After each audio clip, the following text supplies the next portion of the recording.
남아?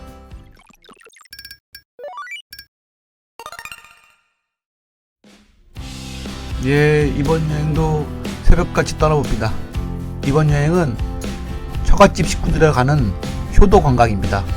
예, 부모님이랑 가는 거기 때문에 인천공항이 아닌 김포공항으로 이번엔 예약을 했습니다. 그래야지만 서울에서 걸리는 이동 시간도 적고 새벽이라서 피곤도 좀 덜하고요. 김포공항까지는 10,000원 좀 넘게 나오나 얼마 안 나와서 주로 택시로 이용하는 편입니다. 역시나 새벽 시간이라서 그런지 매우 한산합니다. 특히 김포공항은 노선이 그렇게 많지 않기 때문에 수속 시간이라든지 와이파이 찾는 거라든지 이런 것들이 좀 인천공항보다는 수월합니다. 이날도 와이파이 도시락을 찾으려고 갔는데 너무 일찍 가서 그런지 아직 오픈하기 전이더라고요. 그래서 한 10분, 20분 정도 기다린 것 같더라고요. 예, 보시는 것처럼 아주 한산합니다. 근데 역시 저랑 비슷한 분들이 계십니다. 다들 와이파이 찾아야 되는데 아직 문을 안 열어서 기다리는 분들이 종종 보이는 것 같습니다. 참고로 저기 보면 알겠지만은 마냥 기다리지 마시고 번호표는 뽑을 수 있습니다. 그래서 미리 번호표는 뽑으시고 기다리셔야지 오픈하면 바로 제 차례가 와가지고 찾을 수 있습니다. 와이파이 대여를 상당히 꼼꼼하게 처리하시더라고요. 그래서 빠르게 수정하시려면 꼭 번호표를 뽑으시기 바랍니다. 이번 여행은 오사카로 갑니다.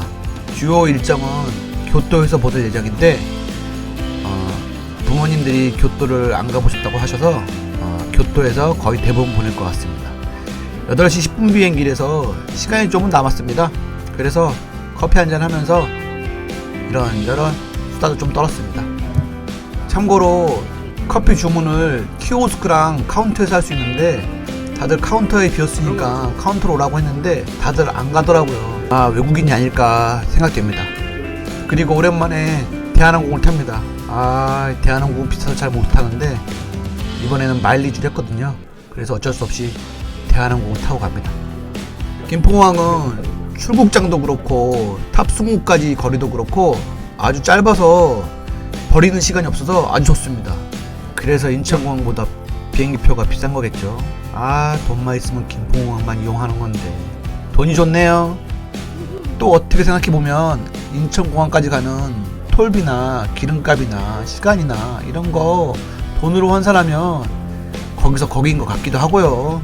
바쁘게 사는 현대인들에게 시간은 돈 아닌가요? 예, 이제 오사카 간사이 공항에 내렸습니다.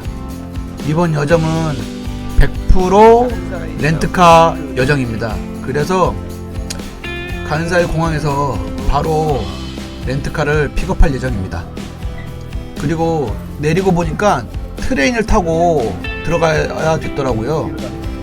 오사카 몇 번 왔지만 이렇게 트레인 타고 가보기는 또 처음인 것 같습니다. 좀 신기한 경험이었습니다. 그렇다고 이 트레인을 오래 탄 것도 아닙니다. 한 1분 탔나? 그냥 주 한 30초 1분 오더니 바로 내려가지고 그렇게 크게 시간에 지장을 주는 것 같진 않습니다.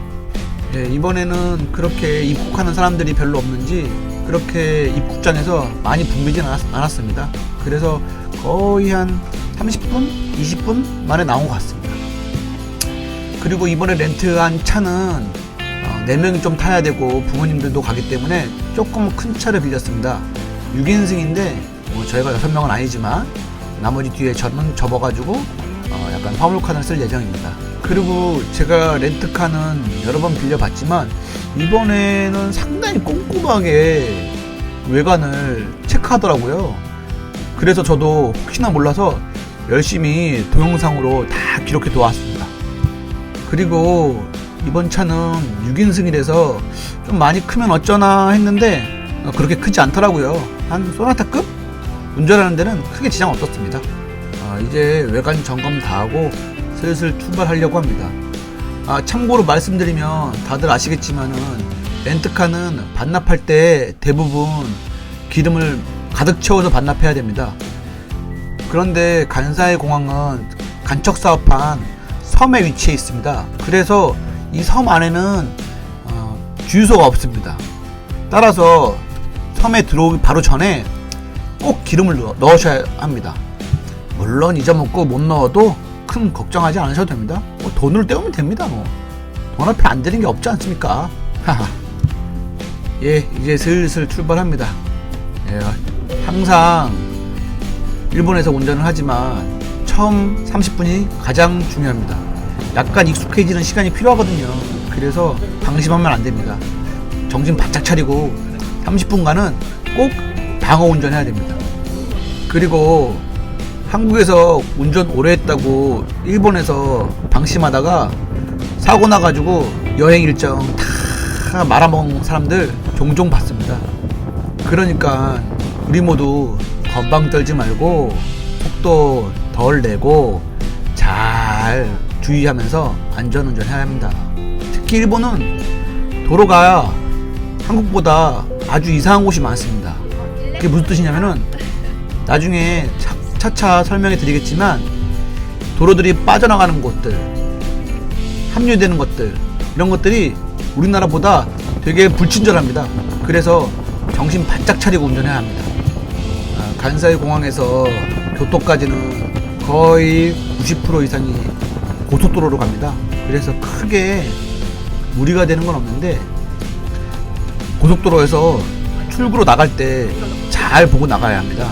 자칫 잘못하다간 뺑뺑 돌 수 있으니 꼭 차량 내비게이션도 보시고 구글 맵 내비게이션도 보시고 옆에 탄 동승자들과 꼭 잘 안내해 줘야지만 즐거운 여행을 할 수 있습니다. 오사카에서 교토까지는 한 1시간 반, 2시간이면 갑니다. 그렇다고 중간중간 안 쉬어갈 수 없잖아요. 일본 휴게소도 한번 들려가지고 이런저런 것들을 좀 보고 먹고 해야 하잖아요. 이제 슬슬 저희도 휴게소 한번 들릴까 합니다. 보시는 것처럼 휴게소 진입하는 구간이 엄청 짧습니다. 그래가지고 너무 속도를 내다가 지나칠 수 있으니까요. 휴게소를 가겠다 마음 먹으면 조금 속도를 줄이시면서 정신 바짝 차리고 진입하셔야 됩니다. 예, 일본 휴게소는 지역마다 특산품을 많이 팔고 있어서 보는 맛이 쏠쏠합니다. 그리고 기본적으로 우동, 라멘, 소바 이런 거는 팔고 있기 때문에 간단한 요기 정도는 괜찮습니다. 그렇다고 그렇게 맛이 있지는 않으니까 잘 판단해서 적당히 드셔야 합니다.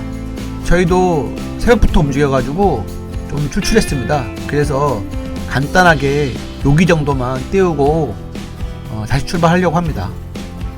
일본에서 대부분 이런 소바집은 우동면하고 소바면하고 고를 수 있는 곳이 많습니다. 그래서 잘 보시고 내가 좋아하는 면을 고르시면 좋습니다. 그리고 일본은 아직도 동전 문화가 있습니다. 그래서 지폐로만 계속 지불하다 보면 나중에 동전이 수북하게 쌓일 수 있습니다. 그래서 너무 급하게 움직이지 마시고 그때그때 1엔까지 동전으로 지불하는 습관을 기르셔야지 나중에 동전만 남아서 낭패를 보는 일이 없습니다. 계산할 때 빠르게 안 비켜줘도 되니까 주머니에 있는 1엔까지 하나하나 금액에 맞춰서 엔화로 지불하면 훨씬 편하게 주머니가 가볍게 여행할 수 있습니다. 우리나라 사람들 뭘 그리 급한지 아니면 예의가 바른 걸까요? 아무튼 여기도 지역 특산물을 좀 많이 팔고 있습니다. 주전부리도 좋긴 한데 너무 여기서 많이 드시면 저녁에 맛있는 걸 더 못 먹기 때문에 꼭 먹고 보겠다라고 생각하시는 것만 몇 개 고르시면 좋습니다. 그리고 이렇게 지역에서 파는 상품들은 다른 곳에서 살 수 없으니까 이건 맛있겠다 생각 되시는 건 고르시면 좋습니다. 아주 다양하거든요. 저희도 그냥 기념삼아 다코야끼 전병이 보이길래 하나 샀는데 한 1000엔 줬나? 근데 썩 그렇게 맛있진 않았습니다. 그냥 눈요기만 하세요. 네, 볼 건 다 봤습니다.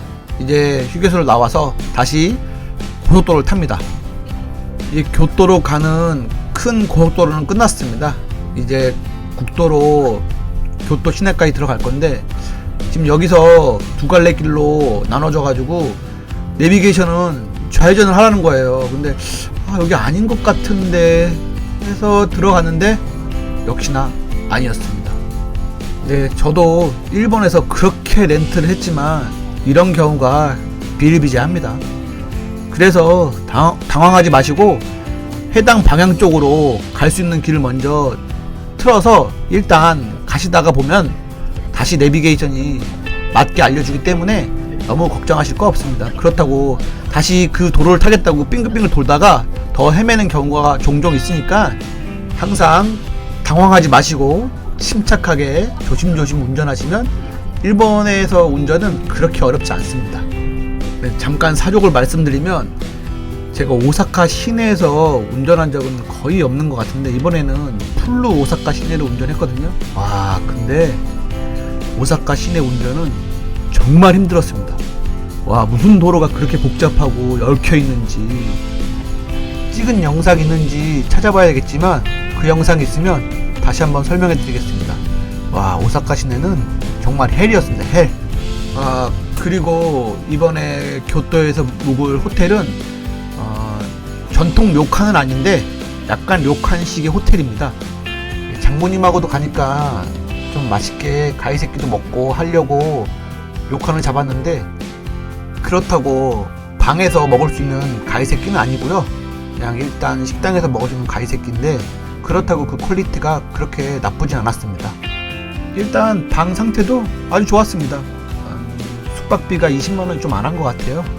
2인실 기준으로 있을 건 다 있었고요. 뭐 가격이 가격인지라 밖에 풍경은 썩 그리 좋진 않았지만 뭐 1박만 할 건데요. 이 정도면 감지덕지죠. 그리고 여기는 화장실하고 샤워실이 분리되어 있습니다. 그래서 둘이 아침에 나눠 쓰는데 참 좋았습니다. 료칸은 이런 곳이 아주 많습니다. 호텔 위치는 상세 보기에 남겨두도록 하겠습니다. 그리고 아주 교토 시내는 아니었습니다. 교토에서 한 30분에서 1시간 거리에 있는 지역이었었는데 아주 나쁘지 않았습니다. 조용하고 부모님 모시고 오기에 아주 좋았습니다. 이날 가이세끼는 저녁 식사였는데 보시는 것처럼 이렇게 한상 차림으로 나옵니다. 물론 이제 추가가 계속 있긴 한데 아직은 좀 제가 영상 찍는데 서툴러 가지고 컷 사진 찍은 걸로 대신하도록 하겠습니다. 코스 요리라서 아주 배부르게 먹었습니다. 특히 저는 맥주랑 먹어서 그런지 훨씬 더 배부르게 먹었습니다. 아주 좋았습니다. 이날은 새벽부터 움직인 것도 있고 둘이서 밖에 나가기도 좀 뭐하고 그래서 편의점에서 맥주랑 안주거리 사와가지고 조용히 마무리했습니다. 일본 여행 와서 이 시간에 호텔에 앉아가지고 술 먹기는 처음이네요. 가끔 이럴 때도 있어야죠. 그리고 보시는 것처럼 충전할 장비도 많고 그래서 정신 바짝 차리고 충전해야 합니다. 아니면 다음날 낭패거든요. 와이프는 온천 가고 저 혼자 있는 료칸. 시간을 보니 8시밖에 안 됐네요. 참. 오늘은 이렇게 성실하게 마무리합니다. 그럼 다음 일정을 위해서 오늘은 이제 그만. 여러분들 안녕!